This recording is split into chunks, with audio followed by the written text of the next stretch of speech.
Bonjour et bienvenue à cette nouvelle édition du Bulletin des régions. Au cours de la prochaine heure, vous verrez des reportages qui proviennent de partout au Québec grâce à la collaboration des télévisions communautaires associées à Cogeco. Bonne émission.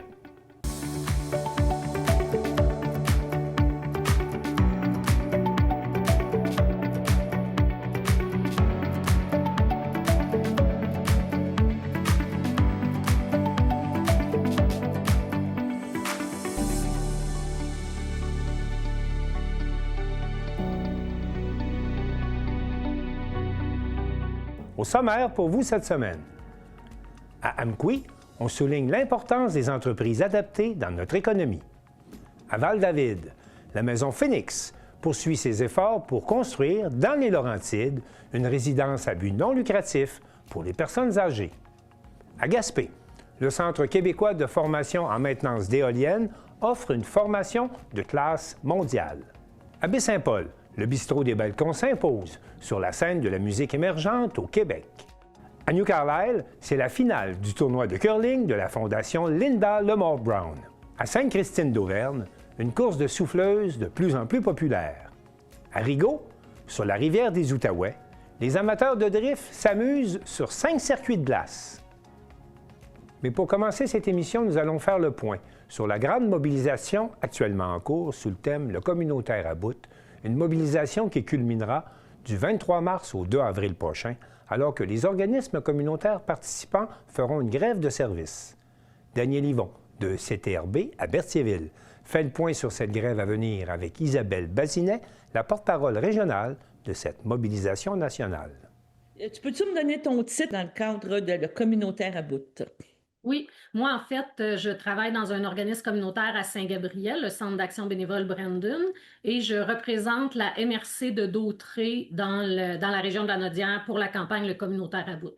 Un mouvement qui dit que le communautaire est tanné, on pourrait dire, du gouvernement, là, donc le manque de subventions, le manque d'appréciation. Oui, en fait, c'est parti effectivement dans la Mauricie, 2 groupes de la Mauricie et un groupe de l'Estrie qui se sont rassemblés il y a un peu plus d'1 an pour mettre en place des revendications pour dire au gouvernement on est à bout de tenir le filet social à bout de bras, vous charcutez le filet social, vous le déchirez et nous, on n'en peut plus d'être ceux qui en font les frais. Et là, ça s'est mis à grossir et depuis quelques mois, il y a des cellules d'organisation, d'action partout à travers le Québec. C'est en train de devenir vraiment gros. En fait, dans l'action communautaire autonome, nos financements ne baissent pas nécessairement nos financements à la mission. Le financement à la mission, c'est l'argent que le gouvernement nous donne pour bien remplir le mandat pour lequel on existe. Donc ça, selon les ministères qui subventionnent, il y a des petites indexations à chaque année, plus ou moins grandes, mais c'est jamais suffisant pour combler les besoins qui, eux, grandissent. La population a de moins en moins de moyens, donc se tourne de plus en plus vers le communautaire. Et nous, on ne veut pas être considérés comme des sous-traitants du gouvernement. On a une mission qui nous est propre et on a besoin de l'argent pour bien la remplir, pour pouvoir pallier aux besoins qui ne sont plus comblés par les réseaux publics, entre autres. OK. Donc, il y a eu des constats qui ont été faits. Et là, maintenant, il y a comme tu me parles de la mobilisation là, qui a commencé, puis ça prend de l'ampleur. Là, vous avez décidé de donner un grand coup, on pourrait dire, au niveau de la mobilisation. Et on parle d'une grève de service, entre guillemets. Et ce mouvement-là se répercute partout dans la province présentement, là. Oui, tout à fait. Du 23 mars au 2 avril, il y a effectivement ce qu'on appelle une grève de service. Chaque organisme va la vivre à sa couleur. Donc, il y a des organismes qui ont des services qu'on dit essentiels, qui ne peuvent pas vraiment être coupés sans avoir de répercussions vraiment très graves. Donc, il y a certains organismes qui vont arrêter complètement pendant 2 semaines.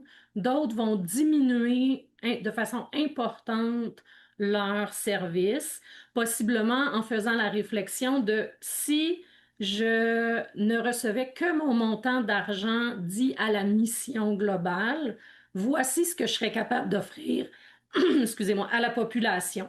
Donc, c'est ces services-là que j'offre pendant 2 semaines parce qu'il y a beaucoup d'argent qu'on doit aller chercher ailleurs pour réussir à combler tout ce qu'on fait pour le communautaire. Donc, différentes actions vont avoir lieu pendant ces 2 semaines-là pour culminer à un rassemblement à Québec le 2 avril. Parce que moi, je suis dans un centre d'action bénévole. Donc, ici, le conseil d'administration, la décision qu'ils ont prise, c'est que pour les transports, accompagnements médicaux, pendant ces semaines-là, ne vont être maintenus que les transports médicaux vers les hôpitaux pour les 65 ans et plus. Donc, l'entente de service qu'on a avec l'aide sociale, c'est une entente de service, donc on ne l'offre pas. Les rendez-vous non essentiels, aller chez l'optométriste et tout ça, on ne les offre pas. Et la vente de la popote ne se fera pas à l'intérieur au comptoir, mais la livraison va se faire parce que la livraison, c'est pour des personnes très isolées qui ne peuvent pas se déplacer. OK. C'est la réflexion qui a été faite C'est ça. ici dans notre organisme. Une des principales revendications au niveau de ce mouvement-là est d'avoir des conditions salariales décentes. Peux-tu nous en parler un petit peu? Oui, en fait, c'est les conditions de travail, oui, salariales, évidemment, mais en termes aussi de régime de retraite, d'assurance collective, il y a à peine 50% des organismes communautaires qui peuvent offrir ça Ouais. à leurs employés, ce qui fait que beaucoup de travailleurs du communautaire doivent travailler jusqu'à 65 ans. Et les conditions de travail, ben, on est souvent, les gens sortent de l'école, viennent se former dans le mouvement communautaire et quittent. Donc, il y a un roulement de personnel très, très important. Et on souhaite pouvoir offrir des conditions de travail décentes parce que il y a beaucoup de gens vraiment formés en intervention, en plein de choses dans le communautaire. Là. On pense souvent bénévolat quand on pense à l'organisation communautaire, mais il y a aussi des services d'intervention directe par des gens réellement formés pour ça, mais sous-payés. Et ça contribue à être à bout parce qu'il faut tout le temps recommencer à former les gens. Donc, voilà, c'est une des grandes revendications du mouvement Le Communautaire à bout. Je te parle, je veux savoir la réaction des usagers, parce que je sais que ça a commencé à être mentionné aux usagers. Est-ce qu'ils sont supportent? Est-ce que les gens, tu penses qu'ils croient à ce moyen de pression-là, d'importance là, qui va être faite? Bien, évidemment que c'est à géométrie variable, là. Il y en a qui sont très dérangés, mais quand on leur explique que si on ne fait pas ça, ça se peut que dans 2, 3, 4 ans, on ne puisse plus lui donner le service parce qu'on les aura plus les moyens, bien, la plupart comprennent. On ne fait pas ça contre eux, on fait ça pour faire réagir le gouvernement, pour qu'ils réalisent que si on n'est plus là, la population va être mal prise. Donc, puis dans les organismes communautaires, on fait beaucoup d'éducation populaire autonome. Donc, dans plusieurs des organismes, ben, il y a des cafés-rencontres qui expliquent les revendications à nos membres. Il y a des fabrications de pancartes, écriture de témoignages. Donc, on implique nos gens dans cette démarche-là. Ce n'est pas qu'une démarche de travailleurs et de conseil d'administration. Bon, ben, je pense que c'est une revendication importante et partout, comme tu mentionnes, dans le communautaire, ben, c'est des difficultés de retenir ou de s'assurer que les gens restent. En terminant, ben, on sait qu'en principe, on a eu la surprise là, les derniers jours de savoir que le gouvernement déposerait un budget au mois d'avril. Est-ce que tu penses que ça va avoir un impact? Ben, on espère que, ils vont prendre en compte nos revendications et on va continuer. Si on n'est pas entendu, le mouvement a fait tellement boule de neige qu'on ne va pas s'arrêter parce que c'est important. Donc, on attend ce budget-là et on espère avoir été entendu. C'est ça. Donc, on parle d'une première étape et ce sera à suivre suite aux réactions des différents ministères du gouvernement par rapport à cette manifestation qu'on pourrait dire. Donc, on rappelle que c'est du 23 mars, c'est bien ça? Oui, 23 mars au 2 avril. Et ça va se conclure avec une grosse manifestation à Québec, c'est bien ça? Un rassemblement devant l'Assemblée nationale à Québec, oui, le 2 avril. Puis pendant les 2 semaines, il va y avoir des actions dans les localités et il va y avoir une action régionale et beaucoup de choses vont circuler sur les réseaux sociaux, évidemment. Donc, on espère que la population va supporter ce mouvement-là et on espère que ça va porter fruit à toute la communauté et aux communautaires aussi. Oui, tout à fait. Puis moi, je vais vous laisser avec ma petite phrase que je signe mes courriels depuis le début. Le communautaire est à bout, mais on est debout.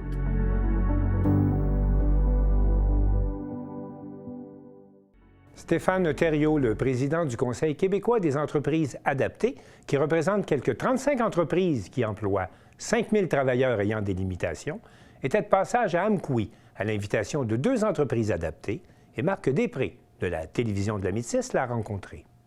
Alors, M. Thériault, donc c'est quoi le CQEA? Oui, CQEA, c'est Conseil québécois des entreprises adaptées. Donc, c'est l'association des 35 entreprises au Québec, 35 entreprises adaptées dont la mission est la création d'emplois pour des travailleurs avec limitation, dont fait partie ici Alliance et Centrap sont 2 de nos membres.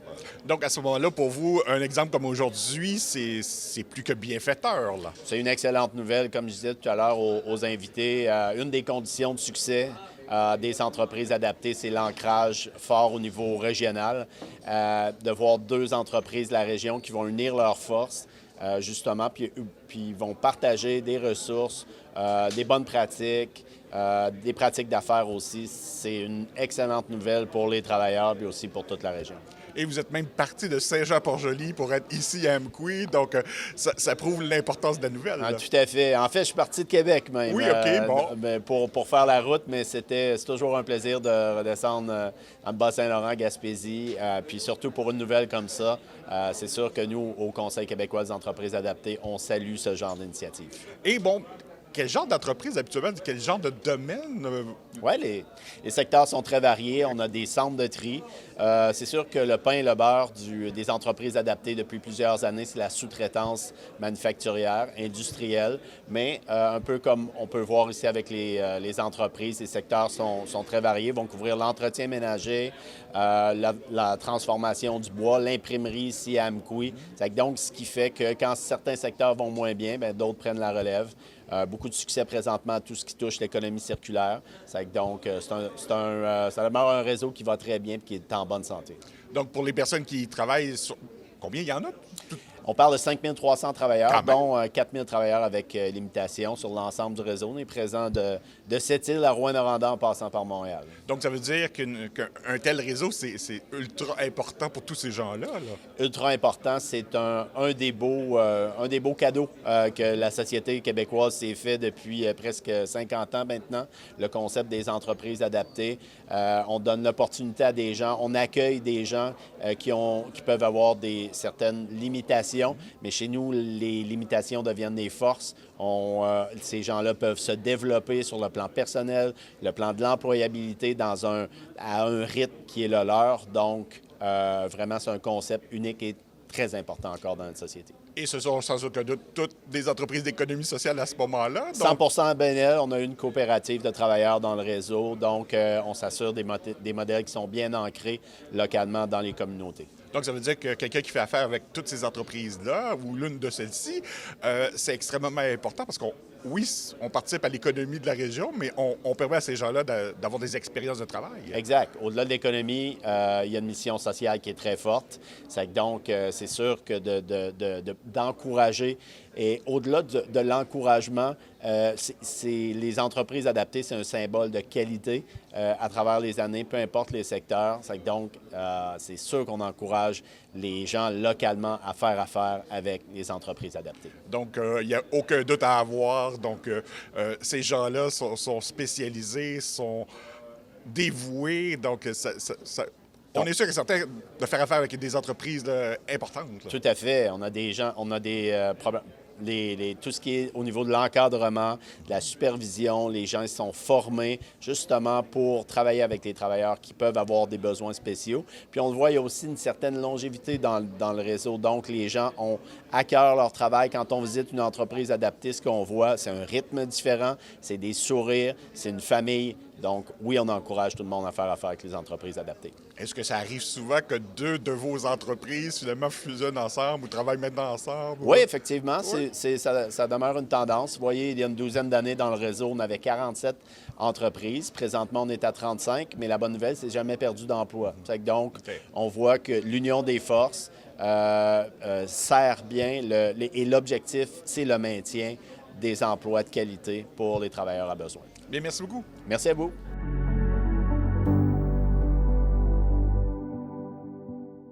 Dean Brisson de la télévision communautaire des Laurentides nous présente le projet de la maison Phoenix qui vise à construire une résidence pour les personnes âgées qui soit un milieu de vie favorisant la solidarité intergénérationnelle. En CHSLD. Donc, j'ai décidé de m'impliquer. Puis au début, je ne pensais pas m'impliquer autant.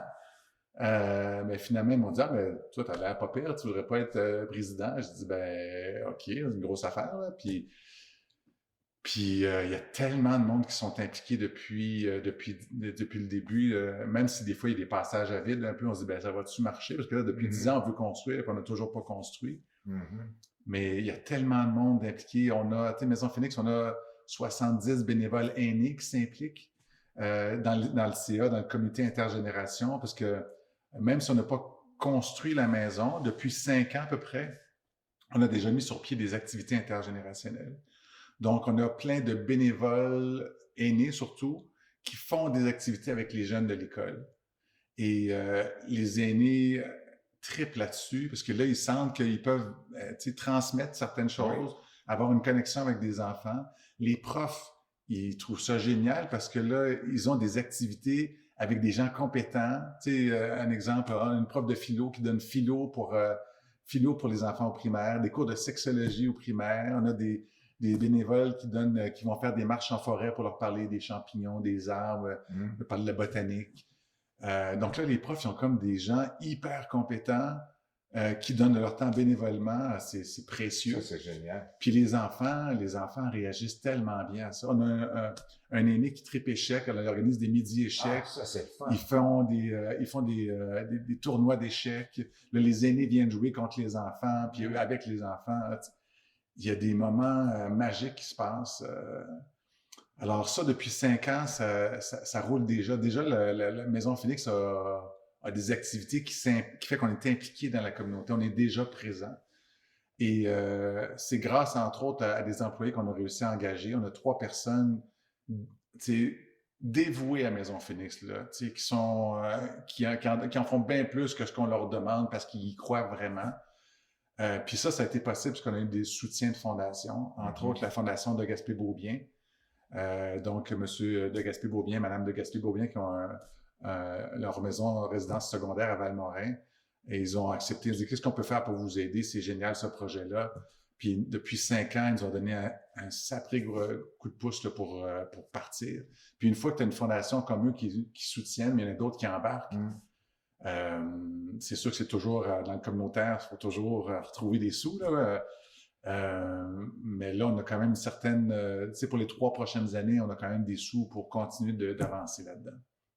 Parce que le but présentement, bon, c'est déjà ancré là, de plus en plus dans la communauté, mais c'est de construire une maison ou des maisons, une grande maison. Commencer par une maison. Donc, le projet actuel, parce qu'on a eu d'autres municipalités qui nous ont approchés dans les Laurentides qui en voulaient une. Oui. Puis là, à Val-David, ça bloquait un peu. Puis là, on commençait à regarder ailleurs. Puis finalement, à Val-David, ils nous ont trouvé un terrain, ils ont réservé un terrain. Ah, c'est bon. Et là, on a un gros chunk de financement pour construire. On a été pré-approuvé. Mais là, il faut attendre un autre chunk qui attend que c'est tout le monde attend un peu que... Donc là, dans les prochains mois, d'ici le printemps, j'espère que là, on va avoir le montage financier pour démarrer. Donc, peut-être que d'ici 1 an, on pourra avoir la première pelletée de terre. Là. Puis là, hier soir, on a une super nouvelle que le nouveau conseil municipal continuait d'appuyer le projet de Maison Phoenix. On avait un doute, on dit, ben là, est-ce que les nouveaux élus vont vont vouloir s'investir là-dedans. Oui. Puis là, ben, ils ont vu qu'on est une équipe sérieuse, on est un super CA, vraiment hyper compétent avec des gens dans toutes sortes de domaines. Oui, c'est qui le CA, justement? Ben, il y a Dominique Asselin, qui est un gars dans l'immobilier, donc la construction, il connaît ça. Il a été maire de Val-David, il est à Val-David depuis au moins, je dirais, 30-40 ans, donc il connaît bien la communauté. Puis lui aussi, vous voyez, Dominique, il commence à avoir des amis qui sont un peu plus âgés, puis il voit des gens qui doivent quitter le village parce qu'il n'y avait pas de place où il pouvait avoir un peu de soutien, un peu de service pour rester dans le village. Donc lui, ça l'a beaucoup motivé. Donc quelqu'un qui connaît la construction. Il y a Elisabeth Gibault qui, elle, c'est hyper impliquée dans le communautaire, qui a été impliquée dans toutes sortes d'organismes et qui connaît bien tout ce qui est l'aspect communautaire. On a une nouvelle recrue, Patrick Marié, qui est un universitaire, un prof d'université, qui est impliqué en gériatrie sociale. Donc, il est hyper compétent et formé pour être capable de tenir en compte de la réalité des aînés et comment est-ce que les aînés peuvent être soutenus dans leur communauté. On a Odette aussi, qui est notre comptable, qui était comptable pour un CIS, là, pour un centre santé et services sociaux, qui est à la retraite puis qui nous aide à faire de l'ordre dans tous nos chiffres, là, qui commence à avoir beaucoup de chiffres à gérer. Alors, ça fait qu'on est plus solide avec une équipe comme ça, puis moi qui connais plus l'aspect médical. Puis ça, c'est sans compter tous les autres bénévoles là, qui sont impliqués il y a vraiment tellement de gens, des profs à la retraite. On a eu depuis 10 ans sur le CA, il y a eu des urbanistes, il y a eu d'autres personnes impliquées dans le communautaire, d'autres gens en comptabilité. Donc, vraiment un soutien de la communauté qui nous permet d'avancer. Et là, ce qu'on veut construire, donc, c'est une résidence pour personnes aînées en perte d'autonomie, une résidence aussi du logement social, donc du logement qui est accessible pour les gens, pas que ça coûte 3-4 000 $ par mois pour avoir, parce qu'on veut offrir certains services, ou on veut qu'au moins que certains services soient accessibles facilement. Les repas, le loisir, qui seraient assurés par les activités intergénérationnelles en grande partie. Ben oui. Puis d'avoir une surveillance, entre autres entre résidents, qu'il puisse y avoir qu'il y a un résident qui est responsable, s'il y a un qui ne va pas bien, qu'il y a une collaboration, une entraide. Parce que là, on parle de combien de résidents qui pourraient habiter la maison de Phoenix? 50 unités, donc 50 logements. Donc, s'il y a des couples, ça se peut qu'il y ait 60, 70 personnes.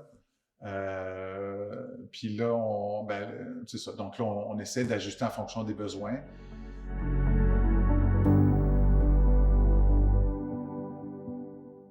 À Gaspé, le Centre québécois de formation en maintenance d'éoliennes possède une unité mobile de formation qui permet d'offrir des certifications partout dans l'est du pays, des formations qui sont reconnues internationalement. Un reportage d'Igor Nérisson de Télé-Gaspé. En Gaspésie, le vent n'est pas qu'une force de la nature. C'est une industrie, un avenir et le développement d'une expertise dans le domaine de l'enseignement qui rayonne maintenant bien au-delà de nos frontières. Le Cégep de la Gaspésie et des Îles a récemment franchi un cap historique en devenant le premier établissement d'enseignement au Québec et le 12e au Canada à obtenir la certification de la Global Wind Organization, ou GWO. Concrètement, cette certification internationale répond aux plus hauts standards mondiaux en matière de sécurité et de compétences techniques dans le secteur éolien. Donc, la GWO, Global Wind Organization, c'est une organisation qui a été formée par le secteur de l'éolien pour normer les formations autant au niveau sécurité que technique, et ce, partout dans le monde. Donc, c'est un peu une norme ISO, mais au niveau éolien, pour que les gens travaillent un peu de la même manière, peu importe le parc éolien, mais surtout de manière sécuritaire. La certification de la Global Wind Organization est une formation de calibre mondial qui est en train de devenir une exigence pour pouvoir travailler tant au Québec que partout ailleurs sur la planète. Oui, bien, c'est une norme qui est très développée, très appliquée en Europe et qui l'est de plus en plus en Amérique du Nord. Puis, ça devient vraiment un passeport pour les techniciens et techniciennes en maintenance d'éoliennes pour travailler dans les différents parcs éoliens. Donc, ça devient une exigence pour pouvoir pratiquer le métier de maintenance d'éoliennes là, un peu partout dans le monde. Les certifications GWO sont habituellement exigées par les plus grands acteurs de l'industrie éolienne mondiale. Elles représentent un véritable passeport professionnel reconnu partout au pays et à l'international. Donc, l'objectif pour nous, c'est d'intégrer la norme GWO à toutes nos formations actuelles le plus possible, là, dans la mesure du possible avec le nombre d'heures là, qu'on offre selon les différentes formations. Donc, exemple, un finissant de l'AEC, donc de notre attestation d'études collégiales, s'il a en sa possession en plus les différents modules de la norme GWO, va vraiment être reconnu mondialement pour ses compétences techniques et de sécurité pour pouvoir travailler partout dans le monde. Sur le campus de Gaspé, le Centre québécois de formation en maintenance d'éoliennes dispose d'une vingtaine de stations d'apprentissage, de plusieurs turbines et de boîtes d'engrenage issues directement de l'industrie, ainsi que d'une tour de formation en hauteur. À cela s'ajoutent divers équipements à la fine pointe qui permettent aux étudiants d'apprendre dans des conditions réelles. Donc, on a, exemple, des panneaux qui nous permettent de faire du boulonnage, donc qui simulent vraiment une éolienne. Puis les gens vont très, parce que là, on ne parle pas d'un tournevis ou d'une clé à molette de cette standard comme on a dans nos coffres à outils à la maison, là. Les clés à molette, elles sont immenses, donc les gens doivent s'habituer à travailler avec ce genre d'outils-là. Donc, on a ce volet-là. On a également des valises qui simulent les circuits électriques. Il y a beaucoup d'électricité dans une éolienne. Pour produire de l'électricité, ça en prend aussi. Donc, pour alimenter les différents circuits, les gens doivent être en mesure de maintenir ces circuits-là. Donc, on simule vraiment toutes les composantes là, de l'éolienne pour que les techniciens et techniciennes soient en mesure de faire la maintenance là, après. Mais l'innovation ne s'arrête pas là. Grâce à son unité mobile de formation, le Cégep peut désormais offrir ses certifications directement dans les communautés éloignées ou sur les sites des parcs éoliens partout dans l'Est de l'Amérique du Nord. Une avancée majeure pour l'accessibilité en régions éloignées, particulièrement pour les communautés autochtones et les régions nordiques. Donc, au cours de la dernière année, on a eu la chance d'obtenir une subvention d'Emploi Québec pour développer une formation en maintenance d'éoliennes qui était mobile, donc pour pouvoir se déplacer un peu partout sur le territoire au Québec.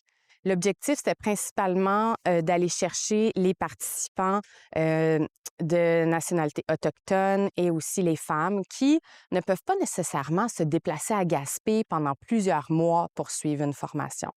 Donc, avec ces équipements mobiles-là qu'on transporte à l'aide de l'unité mobile et on va directement dans les différents territoires où va avoir lieu le développement des prochains parcs éoliens. Donc, c'est vraiment intéressant. On va à la rencontre des communautés pour former les techniciens et techniciennes qui vont entretenir ces parcs-là dans le futur. Donc, c'est nous qui nous déplaçons au lieu de faire venir les participants ici à Gaspé. Grâce à cet équipement hors norme, il a été possible de développer des formations s'adressant à des clientèles trop souvent marginalisées. Oui, bien, ce qu'on a fait, c'est qu'on a aussi développé une formation sur mesure spécifique pour les communautés autochtones et les femmes qui était un peu plus courte. Donc, à ce moment-là, cette formation, on l'appelle maintenance de niveau 1. Ça permet de faire un survol, c'est environ 350 heures. Donc, ça permet vraiment d'avoir les bases, autant au niveau mécanique, électricité et sécurité. C'est vraiment ce qui est le cœur de la formation pour que les gens puissent, dans le fond, débuter leur travail de technicien et technicienne. Ils vont souvent être des accompagnants, donc la troisième personne dans une équipe de trio au niveau de la maintenance, mais ça va leur donner des bases qui vont leur permettre de débuter leur travail de maintenance dans les différents parcs. Et l'expertise gaspésienne traverse même les océans. Le Cégep offre déjà son attestation d'études collégiales en maintenance d'éoliennes à Dakar, au Sénégal, où les formations certifiées GWO pourront également être déployées. En fait, il y a eu un appel d'offres de la part du ministère pour développer des formations, principalement des AEC, qu'on délocaliserait en Afrique. Donc là, nous, on a répondu à l'appel. On souhaitait délocaliser notre AEC en maintenance d'éoliennes. Donc, on est à la fin de la première cohorte là, de 18 participants au Sénégal, à Dakar, qui ont suivi le même parcours que nos étudiants ici. Donc, c'est vraiment l'attestation d'études collégiales. C'est le même contenu de cours qu'on est en train d'offrir là-bas. Puis, il y a une deuxième cohorte là, qui va débuter là, en mars-avril. Un autre 18-20 participants là, qu'on devrait voir cheminer là, dans ce parcours-là, qui est l'attestation d'études collégiales, qui est notre programme phare là, de formation en maintenance d'éoliennes. Cette reconnaissance internationale n'est pas le fruit du hasard. Depuis 2004, le Cégep de la Gaspésie et des Îles s'est imposé comme un acteur de premier plan dans la formation liée au secteur éolien au Québec. Oui, bien, ça fait plus de 20 ans que le Cégep de la Gaspésie et les Îles offre l'attestation d'études collégiales en maintenance d'éoliennes. Au fil des ans, on a également construit l'espace dans lequel on se trouve, qui est le Centre québécois de formation en maintenance d'éoliennes, le CQFME, qu'on appelle dans notre langage. Et d'année en année, on acquiert de nouveaux équipements. Donc, on voit en arrière de nous, il y a vraiment des équipements qui datent. Donc, on travaille avec de la vieille technologie pour simuler certains aspects, mais on acquiert également des nouveaux équipements pour s'assurer que les participants des différentes formations sont vraiment prêts au marché du travail là, d'aujourd'hui. L'établissement propose notamment une attestation d'études collégiales en maintenance d'éoliennes de 960 heures, incluant un stage de 6 semaines reconnu par le ministère de l'Éducation, ainsi que des formations sur mesure adaptées aux besoins spécifiques des entreprises. Oui, c'est une grosse formation. Donc, c'est une attestation d'études collégiales qui se déroule sur plusieurs mois. Donc, au total, le format actuel est de 960 heures de formation. Donc, on inclut des volets théoriques, beaucoup de volets pratiques ici même au CQFME.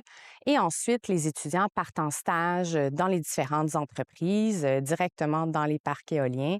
Donc, ça, c'est vraiment attendu de l'industrie, là. Nos finissants ressortent avec des places de stage assurées. Puis, ça permet vraiment d'aller plus en profondeur parce que c'est une formation qui est vraiment pratique et ça fait en sorte que les techniciens et techniciennes finissantes de notre AEC sont vraiment prêts à travailler là, dans les différents parcs. Ceux et celles complétant la formation se trouvent très facilement un emploi, que ce soit au Québec ou ailleurs dans le monde. C'est sûr qu'on privilégie le partenariat avec les différentes entreprises québécoises. On veut desservir le marché québécois le plus possible, mais je connais des parcours d'anciens finissants et finissantes qui ont eu la chance d'aller travailler ailleurs dans le monde. Donc, souvent, ils vont débuter leur parcours ici au Québec, mais la majorité des entreprises que ce soit les Vestas ou Énergex de ce monde, bien, ont des parcs un peu partout dans le monde. Donc, ça leur donne différentes opportunités pour ceux qui le souhaitent là, d'aller travailler ailleurs. Mais après ça, il y en a qui reviennent ici. On a des anciens qui sont allés voguer vers d'autres pays, puis bien, maintenant sont de retour ici et même ils enseignent ici avec nous. Donc, des fois, la roue fait son chemin. Puis, Les étudiants proviennent de tous les milieux et de tous les groupes d'âge. Oui, si on parle spécifiquement de l'attestation d'études collégiales, donc nous, on est en formation continue. Donc, c'est une formation qu'on dit aux adultes. Donc, ça s'adresse aux jeunes adultes ou aux gens des fois en cheminement de carrière qui voudraient se réorienter. On en a beaucoup là, d'étudiants qui ont un certain bagage, mais qui ont le désir de travailler à l'extérieur, de travailler plus de leurs mains, qui se redirigent vers notre formation. Donc, on a des gens de 18 ans jusqu'à cinquantaine d'années qui s'intéressent à notre formation. Et la majorité proviennent du Québec, mais de partout au Québec. Donc, on a des gens qui viennent de l'Outaouais, puis on a des gens qui viennent de Gaspé. Donc, nos étudiants proviennent vraiment de partout au Québec. Il y a un bout de la formation qui se fait à distance pour répondre à cette particularité-là, là, que les gens proviennent de partout. Mais il y a vraiment quelques mois de formation qui se déroulent en direct ici à Gaspé pour toucher aux équipements puis vraiment acquérir tout le volet pratique. Il est facile de s'inscrire et le centre de formation mène plusieurs campagnes de recrutement afin de trouver de nouveaux étudiants. Oui, tout à fait. Je crois que c'est un métier qui est encore méconnu. Puis, il y a vraiment place à recevoir de plus en plus d'étudiants. Donc, on est en recrutement à chaque année. Puis, oui, on comble nos places, mais on invite vraiment les gens qui seraient intéressés par ce genre de formation-là à s'inscrire. Puis, il y a un processus là, de sélection là, pour former nos groupes. Le Cégep bénéficie également de son affiliation avec Nergica, un centre collégial de transfert de technologie spécialisé en énergie renouvelable, qui mène des projets de recherche appliquée et d'innovation dans l'éolien et le solaire. Ce partenariat, ainsi qu'avec d'autres acteurs dans le secteur, permet au centre de formation de demeurer à la fine pointe et d'explorer d'autres avenues quant au développement des énergies renouvelables. Oui, bien, Nergica, qui est le centre de recherche en énergie renouvelable, là, qui est affilié au Cégep, bien, Nergica a un rôle plus au niveau de la veille du secteur, de l'avant-garde, de ce qui s'en vient dans le futur.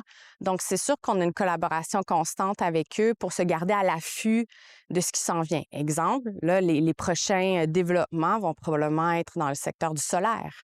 Donc, ça va être à nous à voir les opportunités. Est-ce que le centre ici pourrait offrir certains aspects sur mesure pour former des techniciens et techniciennes en maintenance au niveau de la technologie solaire? Mais là, ça, c'est dans le futur lointain.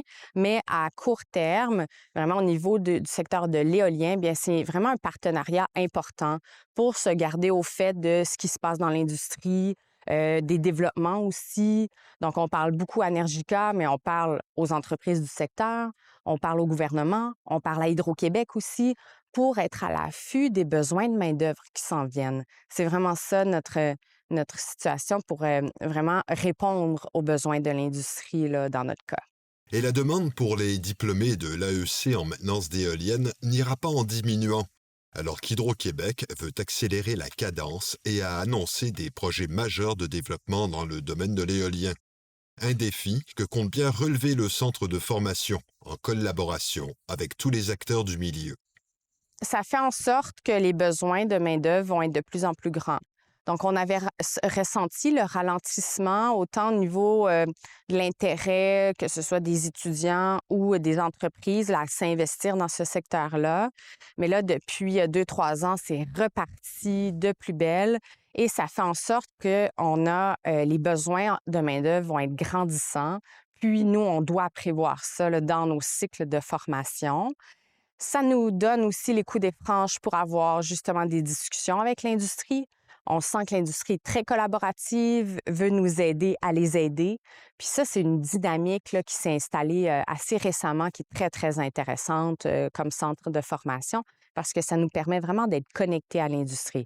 Autant au niveau des turbiniers que des donneurs d'ordre comme Hydro-Québec. Mais il n'y a pas qu'Hydro-Québec, il y a les parcs privés aussi ou en collaboration, exemple, avec certaines communautés qui sont en déploiement partout au Québec. Donc, nous, on doit rester à l'affût de tout ce qui se passe pour vraiment répondre à tous ces besoins-là. Ainsi, la région se positionne non seulement comme productrice d'énergie éolienne, mais aussi comme formatrice de la main-d'œuvre spécialisée nécessaire à cette industrie en pleine expansion. De la Gaspésie au monde entier, le Cégep de la Gaspésie et des Îles offre désormais une formation de classe mondiale et participe au vent de changement qui propulse l'expertise du centre de formation situé à Gaspé, au sommet de l'industrie éolienne internationale. Ici Igor Nérisson, journaliste IJL pour Télé Gaspé.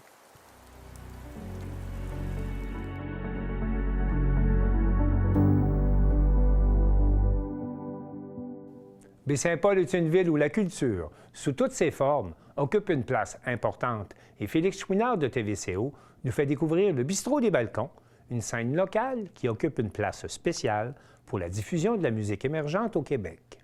J'ai des affaires à compter. Baie-Saint-Paul est bien connu pour son attractivité culturelle.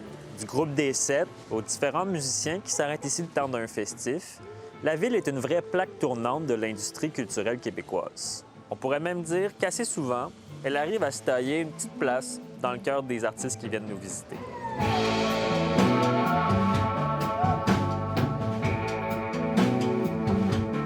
Baie-Saint-Paul, c'est un endroit qui est extrêmement important dans notre histoire en tant que band. C'est comme... Baie-Saint-Paul nous a mis sa map, j'aime bien dire, là, avec le festif et tout, le cabaret qu'on a gagné il y a une couple d'années. Puis bon, c'est beau, le monde sont le fun. Il y a des beaux spots. Puis c'est ça, le crowd est au rendez-vous aussi. Fait que...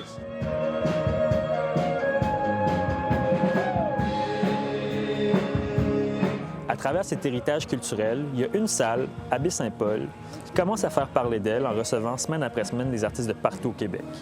Je vous vole le punch, cette salle, c'est le bistrot des balcons.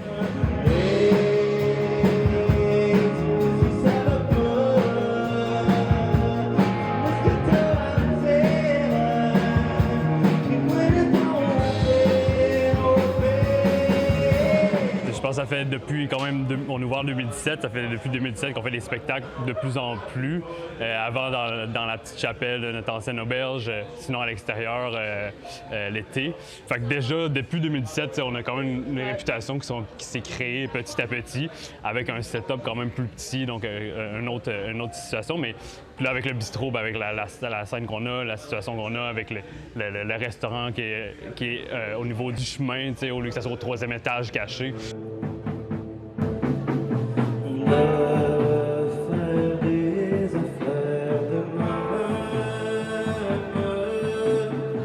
Le mot se passe.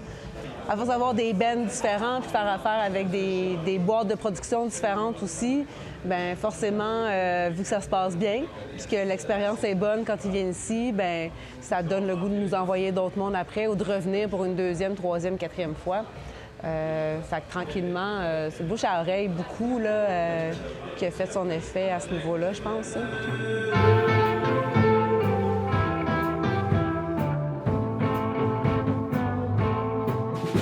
Le bistrot des balcons, c'est un incontournable. Le moindrement que tu veux faire une tournée, soit sur la Côte-Nord. Ils sont accessibles. C'est accessible, venez jouer ici. L'hébergement est fourni, puis il y a une crowd au rendez-vous. Pour n'importe quel projet, que ce soit émergent ou relativement établi, c'est une super belle place où venir jouer. C'est comme une autre maison. On dit ça de bien des places dans le Québec parce qu'on s'attache aux places où on joue, on s'attache aux salles, à l'équipe qui est sur place, l'organisation. On en a plein des maisons, mais Baie-Saint-Paul a vraiment comme une place spéciale là, pour nous autres. Là, puis je pense que ça se sent aussi dans le crowd, puis genre... Ouais, c'est dans je sais pas, il y a de quoi dans l'air ici, là, qui me fait bien filer, genre. Voici quand je reviens, si au loin je reviens, puis tout peut changer. Ça s'est fait petit à petit quand même. Là, on a ouvert en 2017, là, on est rendu en 2026, ça fait quasiment 10 ans. Là, mais juste d'avoir un lieu dédié à ça, c'était beaucoup ça qui faisait toute la différence, d'avoir des installations permanentes dédiées au spectacle. Déjà, ça, c'était comme une grosse case qu'il fallait cocher. Dans le temps, dans la petite chapelle, c'était le salon qu'on transformait en salle de spectacle. Là. Fait que ça... On a fait nos classes avec ça, si on veut, là, mais ouais. Une salle comme les balcons, bien, c'est leur mission d'encourager la relève et tout ça. Donc, tu sais, ils sont moins dans le mainstream comme certaines salles. Donc, ça va nous permettre d'aller découvrir. Même moi, des fois, je vais voir des spectacles, c'est des artistes que j'ai pas eu l'occasion de voir encore. Fait que ça nous permet d'encore mieux apprécier la présence des balcons. On met sur l'émergence, puis c'est ce qui fait que on a accès à des bands qui sont pas connus, puis qu'après, bien, comme ce soir avec Mal-Aimé, tu sais, qui sont rendus avec une grosse crowd qui les suit, puis qu'on fait une soirée complètement vendue à un prix accessible à tout le monde, bien, ça crée cet avantage-là. Mais tu sais, dès le départ, quand l'auberge a été, quand on a créé l'auberge, tu sais, moi, mon poste, quand je me suis joint à l'équipe, c'était ça, là, tu sais, c'était de faire des shows, puis qu'il y ait une vie culturelle dans l'auberge, ça faisait partie de la mission aussi de l'entreprise. Ce qui nous permet d'évoluer là-dedans, c'est aussi les commanditaires, c'est aussi justement le fait d'être reconnu au niveau des gouvernements, des aides en culture au gouvernement qui nous aident à avoir de l'argent pour financer ça, parce qu'évidemment aussi la culture, c'est un défi quand même à financer. Il faut être créatif, il faut avoir l'aide de la communauté.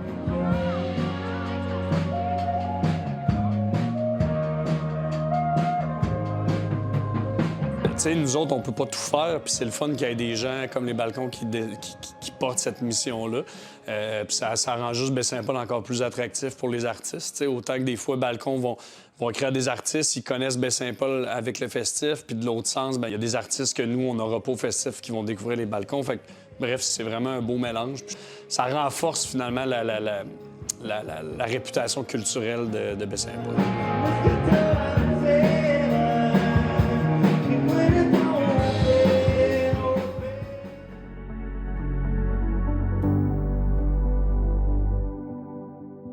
Simon Thériault de Télévague rencontre David Dousnard, qui organise depuis 31 ans le tournoi de curling de la Fondation Linda Lamar Brown.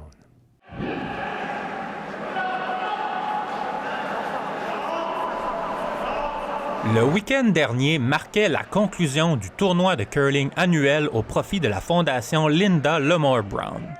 Entre le 26 février et le 1er mars, plus de 20 équipes se sont affrontées sur la glace de New Carlisle dans une ambiance amicale et généreuse. Que ce soit par les inscriptions, les déjeuners bénéfices ou la vente de billets de tirage, la communauté s'est une fois de plus mobilisée pour la cause.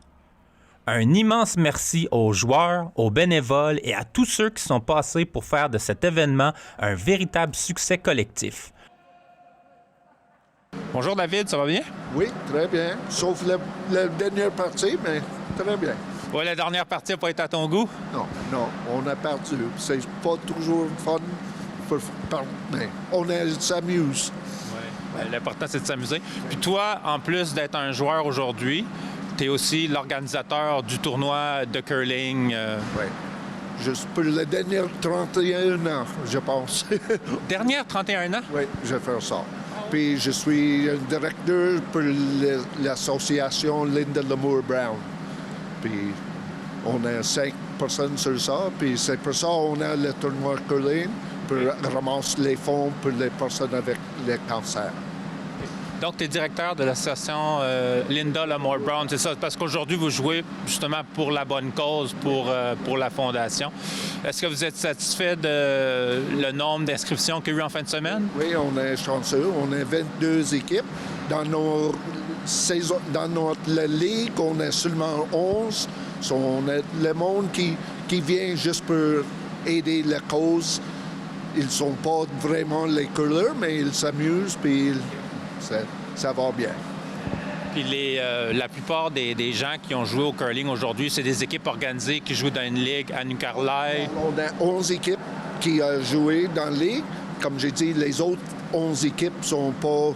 On a une qui vient de l'extérieur, puis la plupart, c'est le monde qui sait que c'est fun, s'amuse, puis ça l'aide la cause. C'est pour ça qu'on a des autres équipes qui inscrivent. Ça, c'est commencé depuis vendredi, je crois. Hein? Samedi soir. On a commencé 6 heures. On a 3 sets de matchs jeudi soir, 4 sets vendredi soir, toute la journée samedi, puis on finit avec 2 matchs aujourd'hui. C'est tout. Puis tous les profits de la fin de semaine du tournoi vont aller à la Fondation. Oui.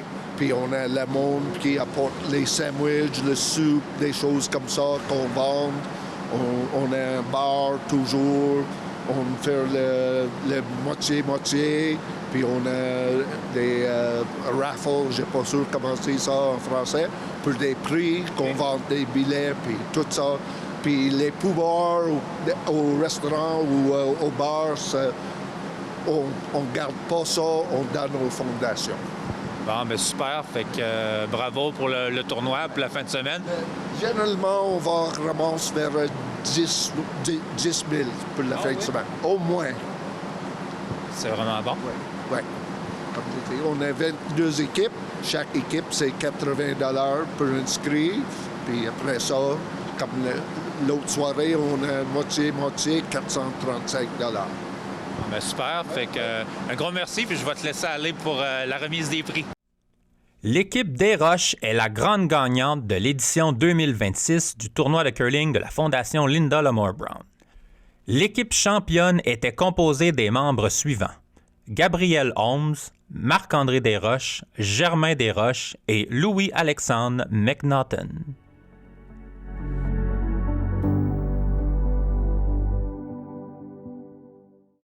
Les organisateurs de l'événement Glace en fête à Sainte-Christine d'Auvergne ne croyaient pas qu'ils allaient créer un événement très populaire lorsqu'ils ont pensé à organiser une course de souffleuses. Explication par Arthur Bordelot de CJSR. Samedi dernier avait lieu l'édition 2026 de Glace en fête. L'événement se déroulant à Sainte-Christine d'Auvergne a attiré la population locale et extérieure avec plusieurs activités hivernales. Glace en fête de Sainte-Christine d'Auvergne, ça existe depuis plusieurs années. Ce qui fait notre force depuis 5 ans déjà, c'est notre course de souffleuse qui fait parler de nous. C'est une idée qui est venue au 125e anniversaire de la municipalité. On a essayé ça avec le comité de bénévoles. On a dit « ce serait original et différent des autres municipalités d'ailleurs », fait qu'on le fait. Finalement, à la demande générale, les gens ont adoré l'idée, puis ça l'a pogné de plus en plus, fait qu'on a continué la tradition. On a un petit vent de face là, de billets aussi qui... C'est l'événement hivernal à ne pas manquer à Sainte-Christine. Cette année, l'événement a reçu 16 concurrents pour ses fameuses courses de souffleuses à neige. C'est parti! Un beau souffleuse! Et l'idée à l'arrière est revenue. C'est redonné un élan. On a 3 catégories. La première, c'est stock sur roue. La deuxième, c'est stock sur chenille. Puis la troisième, c'est modifié, qui inclut toute modification. Les gagnants de chaque catégorie ont une bourse de 100 $ en argent à la fin. C'est plus difficile que je l'imaginais, d'autant qu'il y a longtemps que je n'ai pas utilisé une souffleuse à neige. Mais encore une fois, c'est une belle expérience. Et puis je regrette vraiment pas de l'avoir fait. Félicitations aux vainqueurs. Puis la machine, comme conducteur, j'étais pas meilleur que l'autre. Je pense que c'est la machine qui fait la différence. Hey, merci beaucoup. Alors la neige, comme on disait, oui, la confection de la neige est quand même assez dure et mou, c'est particulier. Un fond pesant, épais, puis l'ensemble était pas mal épaisse aussi. OK. Puis une belle neige s'amuser. C'est super familial. Dans le fond, tout le monde est invité, des hot dogs gratuits, des fiches château de neige, chocolat chaud. On a l'esprit familial l'après-midi de 1 à 4, vraiment friendly. Puis c'est des courses non c'est plus amical que la grosse compétition féroce. C'est vraiment pour s'amuser puis pour le fun.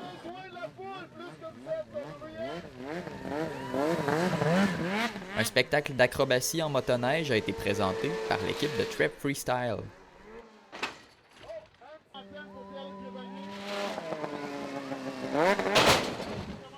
L'année passée, on avait fait différent avec des tours de snowmobile.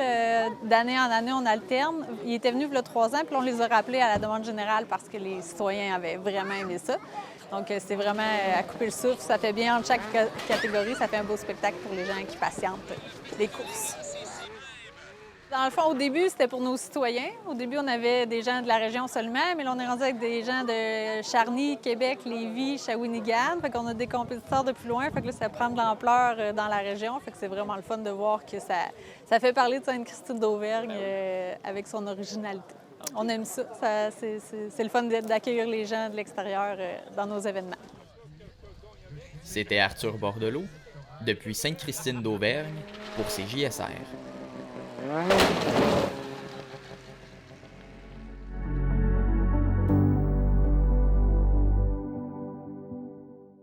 À Rigaud, les amateurs de drift, ce sport automobile qui consiste à glisser sur la piste, se donnent rendez-vous cet hiver sur la rivière des Outaouais, où des véritables mordus de ce sport ont aménagé 5 circuits de course sur glace pour les pilotes de tous les niveaux.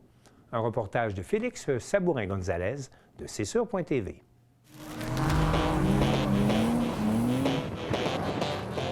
Pour une 2e année consécutive, Frédéric Vachon et ses associés ont organisé l'événement 30 Factory, un site de drift sur glace entièrement gratuit situé dans la baie de Rigaud sur la rivière des Outaouais. Avec ses 5 circuits de glace, le site a tout pour plaire aux pilotes. L'événement a rapidement pris de l'ampleur en raison de la rareté de ce type d'événement dans la région. L'objectif de l'organisateur demeure le même, partager sa passion pour le sport de drift. Comment le projet de faire de la drift sur la glace a commencé? Bien, dans le fond, à chaque année, moi et ma gang de chums, on cherchait des spots de même, puis il n'y en a pas vraiment au Québec. Fait que l'an passé, on a mis une pelle sur mon truck, puis on a embarqué sur la glace, on a fait une piste, puis on a décidé de mettre ça sur Facebook. On a partagé ça dans plusieurs groupes. On a eu une centaine, 200 de personnes, puis on a continué à chaque samedi. Tant que la glace le permet, le site est ouvert à chaque fin de semaine. Ainsi, plusieurs centaines de passionnés convergent vers Rigaud pour tester leurs habiletés. On y croise des pilotes de tout niveau montés sur des engins tout aussi variés qui, des fois, semblent être sortis tout droit d'un laboratoire. Chacun peut y trouver sa place, peu importe son expérience ou sa monture. L'hiver, c'est un peu de la drift plus qui coûte moins cher.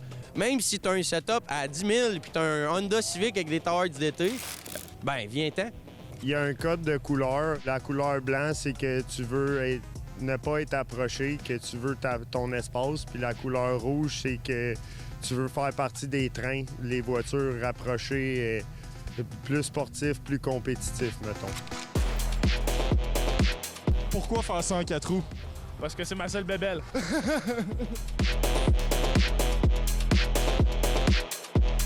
C'est unique, il n'y a rien qui se fait pour ça. J'ai tout fait moi-même, j'en ai peut-être pour 10 000 là-dedans. La direction est modifiée pour avoir plus d'angle quand on tourne. Le derrière, il est modifié. Il n'y a plus rien d'origine sur le truck à part la carcasse. Un mécano qui fait ça pour le fun? Un bretteux. L'été, ça coûte beaucoup plus cher que ça. C'est de la bonne pratique à l'hiver pour peu de sous si tu compares à l'été. Tu changes pas les tailleurs, le char est tough habituellement toute la journée. C'est vraiment le fun. Pour les habitués, Furdy Factory offre la possibilité de pratiquer son sport favori dans un espace contrôlé et sécurisé hors des rues publiques. De nombreuses règles ont été mises en place afin d'assurer la sécurité de ses pilotes. Comment ça fonctionne en termes de sécurité? On fait signer des décharges de responsabilité, dans le fond, que les personnes sont responsables entre eux-mêmes. C'est tolérance zéro dans les stationnements, dans le chemin, dans la rue. Si t'énerves en dehors des pistes, t'es banni, tu reviens pas. À la place d'aller faire ça dans les rues, ils viennent faire ça sur un circuit de manière plus sécuritaire. C'est ça, exact. Et ici, c'est très sécuritaire de le faire, autant à haute vitesse qu'à basse vitesse. Ben, tu sais, ça vient peaufiner un peu les réflexes d'un conducteur. C'est un peu pour ça aussi qu'on fait ça. Dans le fond, c'est pour donner une place au monde pour lâcher un peu leur fou. C'est exactement ça. Il y avait la police était venue la semaine passée pour regarder, puis on jasait avec eux, puis ils aimaient ça que les gens viennent dans un endroit sécuritaire et contrôlé. On a cordialement été invités à aller tester la piste glacée, donc on a gracieusement accepté l'invitation. J'ai un peu peur. C'est un départ. Dans le doute, le gaz au bout, let's go. Et c'est un départ. Oh, ta c'était ça, man. Oh boy.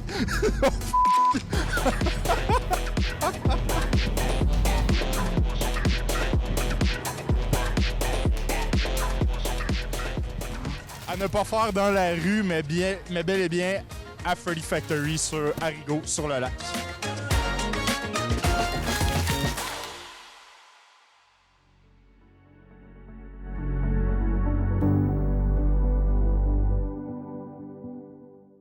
C'est tout pour le bulletin des régions cette semaine. J'espère que cela vous a plu.